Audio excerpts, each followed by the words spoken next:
वह मैच जब हिंदुस्तानी पठान ने गुस्से में आकर ऐसा कांड कर डाला था जिसे किससे सुनकर आज भी क्रिकेट फैंस के रोंगटे खड़े हो जाते हैं। दरअसल इस मैच में न्यूजीलैंड के बल्लेबाजों ने भारतीय गेंदबाजों की जबरदस्त कुटाई करते हुए बौछार कर दी थी रनों की और भारत के सामने 315 रनों का टारगेट सेट करके कह दिया था कि हिंदुस्तानियों के औकात है तो यह मैच जीत करके दिखाओ, क्योंकि उस दौर में 300 रन चेस करना असंभव माना जाता था और यही कारण था कि पूरी दुनिया ने भारत की हार पक्की मान ली थी। और खासकर जब रन चेस करते हुए सिर्फ 100 रन पर भारत के सारे बड़े से बड़े बल्लेबाज धराशायी हो गए थे तो न्यूजीलैंड के खिलाड़ी मैदान पर बेशर्मी का नाच करने लगे थे। लेकिन उस दिन एक भारतीय खिलाड़ी ने की रनों की बारिश करते हुए पूरी न्यूजीलैंड को अकेले दम पर धराशायी कर दिया था और बता दिया था कि उसकी पावर के सामने दुनिया में किसी की कोई औकात नहीं है। इस मैच में आखिर ऐसा क्या हुआ कि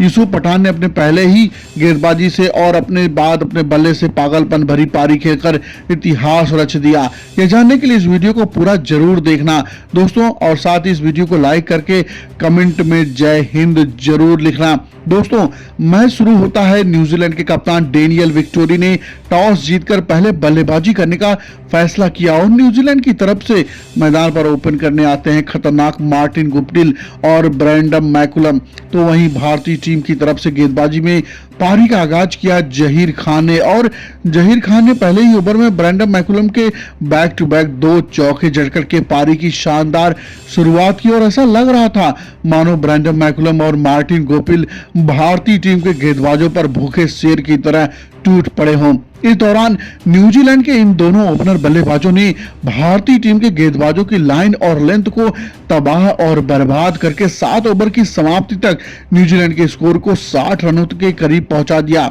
और न्यूजीलैंड को एक विस्फोटक शुरुआत दिलाई। न्यूजीलैंड के इन दोनों ओपनर बल्लेबाजों ने इस वनडे मुकाबले को T20 बनाकर अपने इरादे साफ जाहिर कर दिए। हालांकि जब न्यूजीलैंड का स्कोर 62 रन था तब आशीष नेहरा ने मार्टिन गुप्टिल को युवराज सिंह के हाथों कैच आउट करवाकर भारतीय टीम को पहला विकेट दिलाया। मार्टिन गुप्टिल के आउट हो जाने के बाद ब्रैंडम मैकुलम की तूफानी 42 रनों की पारी, तो वहीं रॉस टेलर ने 44 और स्कॉट स्टारिस के 46 के साथ साथ जेम फ्रैंकलिन ने सिर्फ 68 गेंद पर तूफानी 98 रनों की पारी की बदौलत न्यूजीलैंड ने भारतीय टीम के सामने इस मुकाबले में निर्धारित 50 ओवरों में 316 रनों का विशाल टारगेट सेट कर दिया। वहीं भारतीय टीम की तरफ से सबसे सफल गेंदबाज रहे यूसुफ पठान, जिन्होंने 9 ओवर की गेंदबाजी में सिर्फ 49 रन खर्च करके न्यूजीलैंड के विस्फोटक बल्लेबाज स्कॉट स्टाइरिस को और न्यूजीलैंड के कप्तान डेनियल विक्टोरी के साथ कायल मिल्स को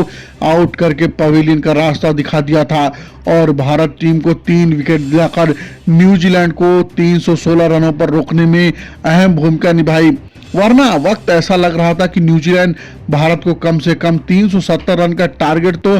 जरूर देगा। हालांकि यूसुफ पठान की कातिलाना गेंदबाजी के कारण ऐसा नहीं हो सका। वहीं पहली पारी जरूर खत्म हो चुकी थी, लेकिन रोमांच का असली खेल तो तब शुरू होने वाला था। दूसरी पारी शुरू होती है और 316 रनों का लक्ष्य भारतीय टीम के लिए आसान नहीं होने वाला था, क्योंकि इतने बड़े टारगेट को चेस करने के दौरान भारतीय टीम को वीरेंद्र सहवाग और सचिन तेंदुलकर और महेंद्र सिंह धोनी जैसे महारथियों के बिना ही न्यूजीलैंड की उस खतरनाक गेंदबाजी का सामना करना था जिसमें कायल मिल्स, टिम साउदी और डेनियल विक्टोरी जैसे खतरनाक गेंदबाज हुआ करते थे, जो उस समय दुनिया के नंबर 1 गेंदबाज माने जाते थे। और भारतीय टीम के इन दिग्गज खिलाड़ियों के बिना न्यूजीलैंड की घातक गेंदबाजी के सामने भारतीय टीम के लिए 316 रनों का यह टारगेट लोहे के उस चने के समान था जिसे चबाना भारतीय टीम के लिए बहुत मुश्किल लग रहा था। ऐसे हालात में मुकाबले की शुरुआत होती है और भारतीय टीम की तरफ से मैदान पर ओपन करने आते हैं पार्थिव पटेल और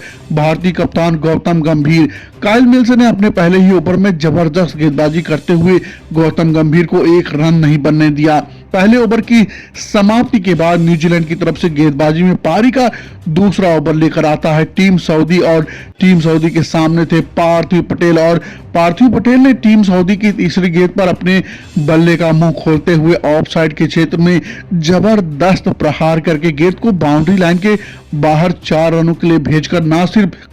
अपना बल्कि इस चौके के साथ भारतीय टीम का भी खाता खोला। इस चौके के बाद पार्थिव पटेल विकराल रूप धारण करके न्यूजीलैंड के गेंदबाजों पर प्रहार करना शुरू कर देते हैं। जी हां, पार्थिव पटेल इस मुकाबले में जिस तरीके से न्यूजीलैंड के गेंदबाजों को कपड़े की तरह धो रहे थे, उसे देखकर पूरी न्यूजीलैंड की टीम हैरान और परेशान थी। न्यूजीलैंड के गेंदबाजों कभी पार्थिव पटेल के बल्ले से निकलते हुए खूबसूरत शॉट को देखते तो कभी पार्थिव पटेल की कम हाइट को देखते और अपने मन ही मन अंदर यह सोच रहे थे कि आखिरकार यह बच्चा जैसा दिखने वाला पार्थिव पटेल इतना ज्यादा कैसे मार सकता है। ऐसे में हालात में पार्थिव पटेल की ताबड़तोड़ बल्लेबाजी और गौतम गंभीर की सूझबूझ भरी पारी की बदौलत भारतीय टीम का स्कोर 10 ओवर की समाप्ति तक 67 रन को क्रॉस कर चुका था और न्यूजीलैंड से मिले 316 रन के टारगेट को देखकर भारतीय क्रिकेट फैंस को भारतीय टीम के जिस प्रकार विस्फोटक शुरुआत की उम्मीद थी, उसी तरीके की शुरुआत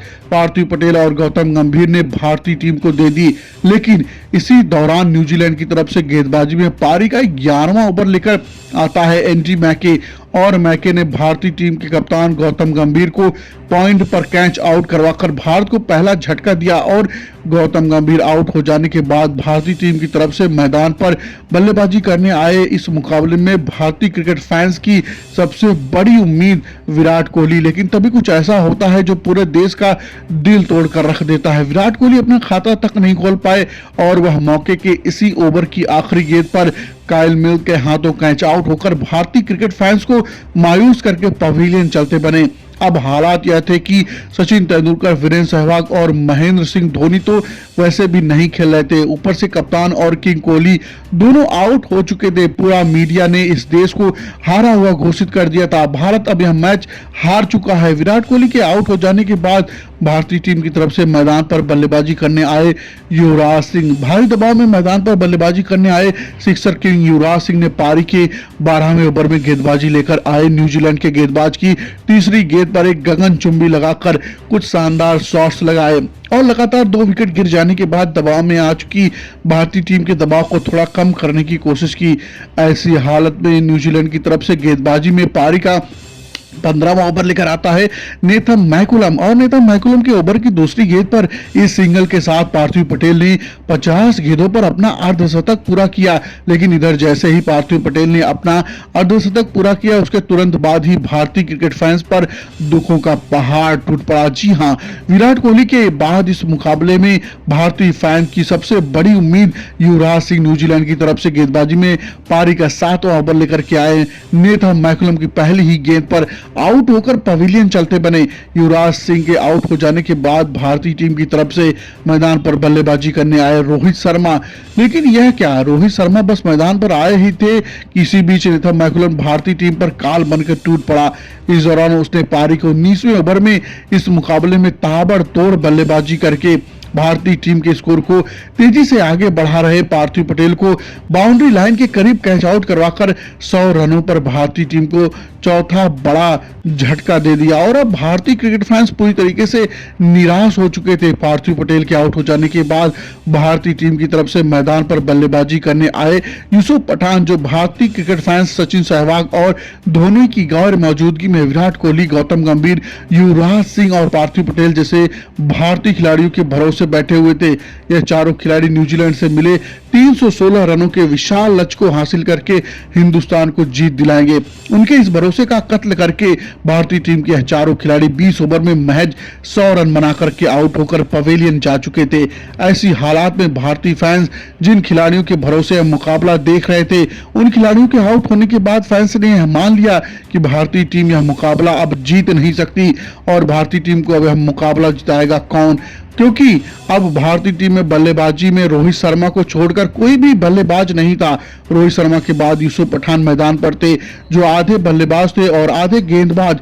ऐसी हालात में भारतीय क्रिकेट फैंस जो उस मैदान पर यह मुकाबला देखने के लिए मौजूद थे, वह भारतीय टीम को हारा हुआ मानकर आधे से ज्यादा भारतीय क्रिकेट फैंस मैदान छोड़कर बाहर जाने लगे। जो फैंस यह मुकाबला टीवी और रेडियो के जरिए देख रहे थे और सुन रहे थे, उन्होंने अपनी टीवी और रेडियो को यह सोचकर बंद कर दिया कि अब कहां भारत की टीम यह मुकाबला जीत सकती है। और यह सही भी था, क्योंकि भारतीय टीम जिन 4 दिग्गज बड़े भारतीय खिलाड़ियों के भरोसे यह मुकाबला जीतने के सपने देख रही थी, वह भारतीय खिलाड़ी 20 ओवर में सिर्फ 100 रन तक आउट होकर पवेलियन जा चुके थे। और अगर भारत की हालत होती तो आप ही बताओ कि क्या बाकी के 30 ओवरों में 216 रन बनकर कोई भारतीय टीम को यह मुकाबला जितवा सकता था। आसान शब्दों में कहें तो 30 ओवरों में 216 रन बनाना न्यूजीलैंड की घातक गेंदबाजी के सामने मुश्किल ही नहीं बल्कि नामुमकिन भी था। लेकिन जो फैंस क्रिकेट स्टेडियम छोड़कर जा रहे थे उन्हें इस बात का तनिक भी एहसास नहीं था कि कुछ ही देर बाद बेंगलुरु के इस क्रिकेट मैदान पर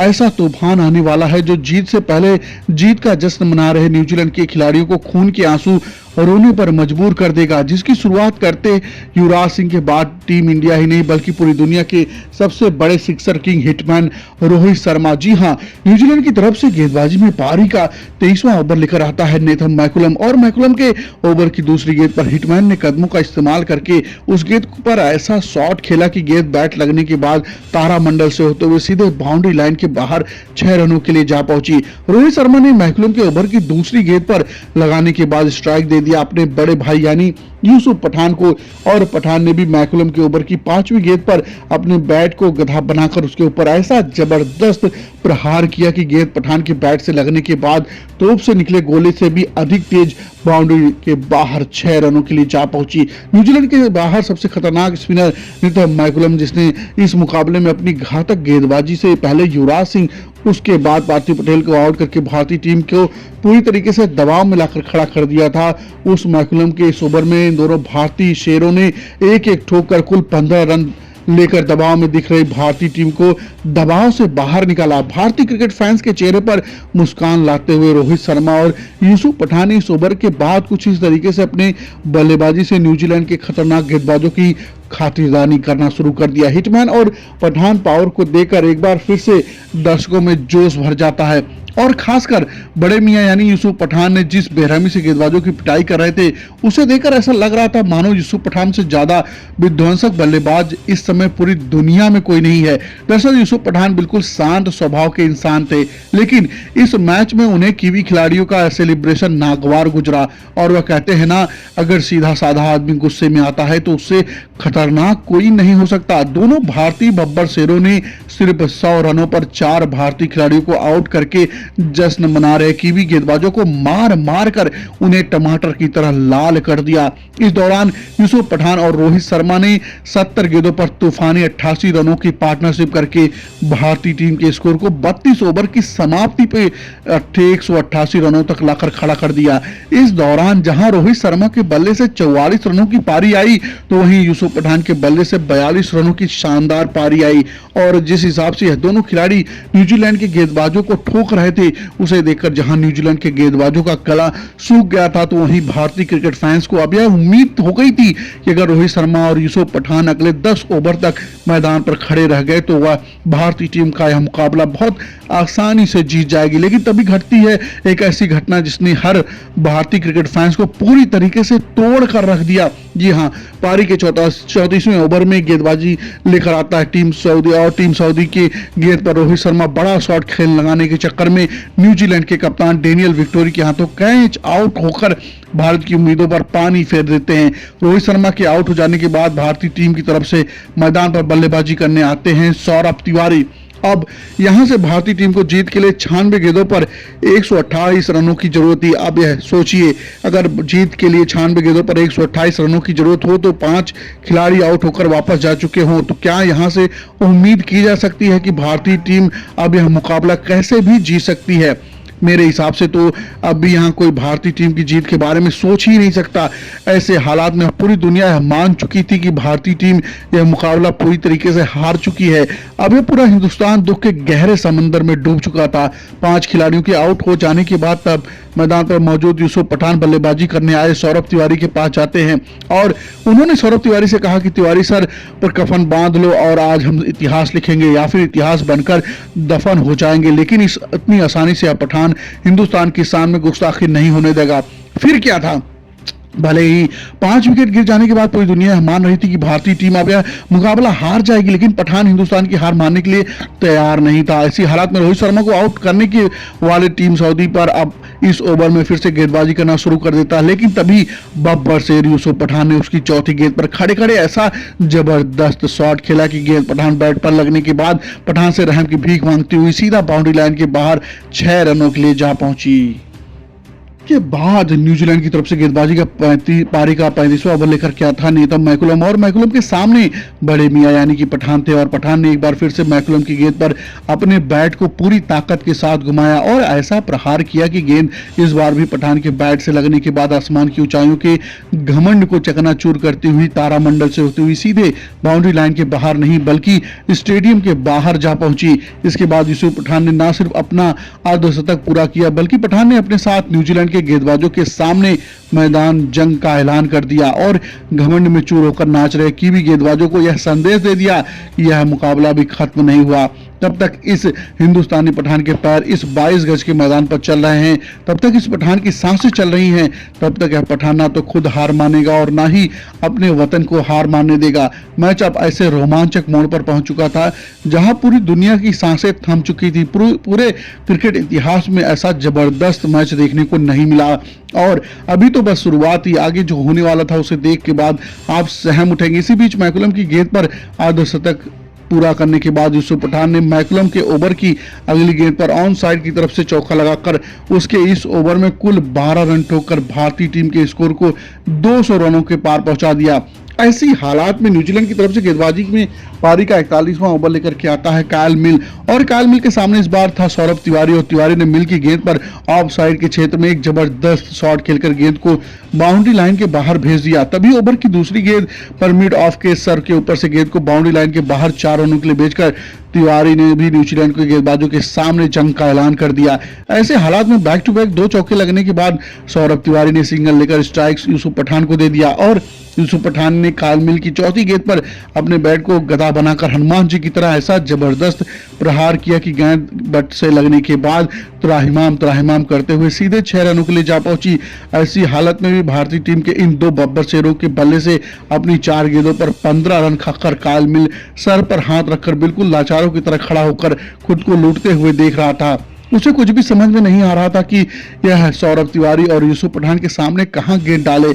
इसी बीच पूरी तरीके से दबाव में आ चुके कायल मिल ने अपने ओवर की 5वीं गेंद डाली तो इस बार उसे 9 बॉल डाल दी। जिस बार भी यूसुफ पठान ने उसकी गेंद को बाउंड्री लाइन के बाहर 6 रनों के लिए भेज दिया और अब यूसुफ पठान ने न्यूजीलैंड के खिलाड़ियों को इशारों में ही संदेश दे दिया कि पार्टी पठान के घर में रखोगे तो मेहमान नवाजी के लिए पठान तो आएगा और साथ में चौके और रनों की बरसात भी लाएगा। कायल ने इसको ठोकने के बाद यूसुफ पठान ताबड़तोड़ बल्लेबाजी करते हुए देखते ही देखते भारतीय टीम के स्कोर को 270 रनों के पार पहुंचा दिया और साथ ही साथ यूसुफ पठान अब अपने शतक के करीब भी पहुंच चुके थे। यूसुफ पठान का तांडव देख अब की भी खिलाड़ियां पूरी तरीके से सदमे में आ चुके थे, तो वहीं यूसुफ पठान को अपना शतक पूरा करने के लिए अब यहां से 12 रनों की जरूरत थी। तभी न्यूजीलैंड की तरफ से गेंदबाजी लेकर के आता है अहंकार में डूबा हुआ टीम सऊदी, और टीम सऊदी के इस ओवर में यूसुफ पठान ने क्या किया उसे आप जरा इस वीडियो के जरिए देखिए। What is the shot. 100 run पूरे करने के बाद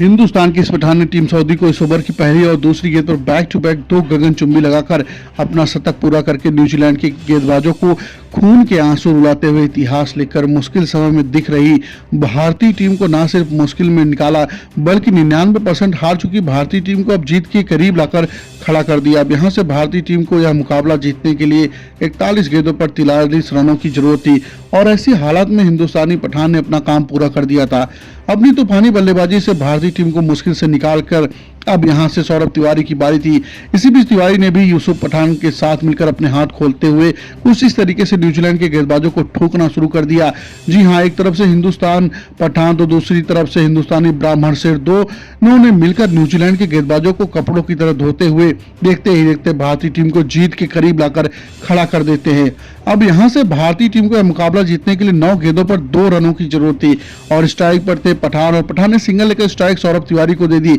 पठान चाहते थे कि जिस गेंद पर सिंगल लिया था उस गेंद पर मार भी सकते थे, क्योंकि यूसुफ पठान इस मुकाबले में अब तक कुल 7 ठोक चुके थे, लेकिन उन्होंने सिंगल इसलिए लिया क्योंकि वह भारत की टीम में नए नए आए सौरभ तिवारी को मौका देना चाहते थे। सौरभ तिवारी अपने बल्ले से हिंदुस्तान के माथे पर जीत का तिलक लगाएं, और वही किया सौरभ तिवारी ने स्ट्राइक पाने के बाद न्यूजीलैंड के गेंदबाजों पर गेंद का जबरदस्त प्रहार करके गेंद को बाउंड्री लाइन के बाहर 6 रनों के लिए भेज दिया। हिंदुस्तान के माथे पर जीत का तिलक लगाया और 7 गेंद रहते हुए भारत मैच जीत चुका था। जी हां, यह वही भारतीय टीम यह मुकाबला जीत चुकी थी जिसके एक समय 188 रनों पर 5 बल्लेबाज आउट होकर वापस जा चुके थे, जिसके बाद भारतीय टीम को वहां से यह मुकाबला जीतने के लिए 96 गेंदों पर 128 रनों की जरूरत थी और जीतने के बल्लेबाज से उन्हें पूरी दुनिया में बहुत बड़ा बल्लेबाज माना जाता था। वह सभी भारतीय खिलाड़ी आउट होकर वापस जा चुके थे, जिसके बाद पूरी दुनिया ने यह मान लिया था कि भारतीय टीम यह मुकाबला किसी भी कीमत पर नहीं जीत सकती।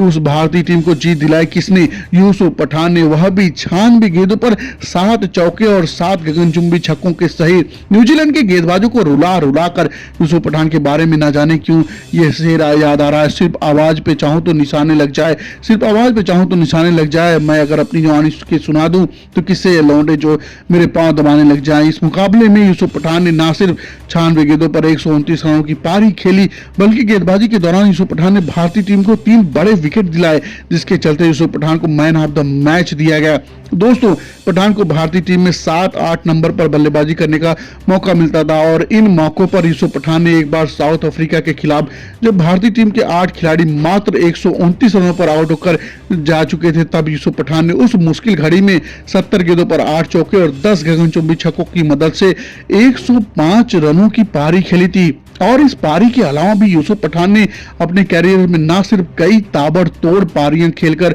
भारतीय टीम को जीत दिलाने में अपनी अहम भूमिका निभाई, बल्कि अपनी स्पिन गेंदबाजी से भी कई बार भारतीय टीम को जीत दिलाई। लेकिन अफसोस, जितनी काबिलियत यूसुफ पठान के अंदर थी, जितनी बड़े वो बिग हिटर थे, भारतीय मैनेजमेंट ने यूसुफ पठान को उतने मौके नहीं दिए। दोस्तों, आप यूसुफ पठान की इस पारी पर उन्हें 10 में से कितने नंबर देना चाहेंगे? कमेंट करके जरूर बताइएगा। और हाँ, चैनल को सब्सक्राइब जरूर कर लेना, क्योंकि आगे बहुत ही शानदार वीडियोस आने वाली हैं। बहुत बहुत धन्यवाद।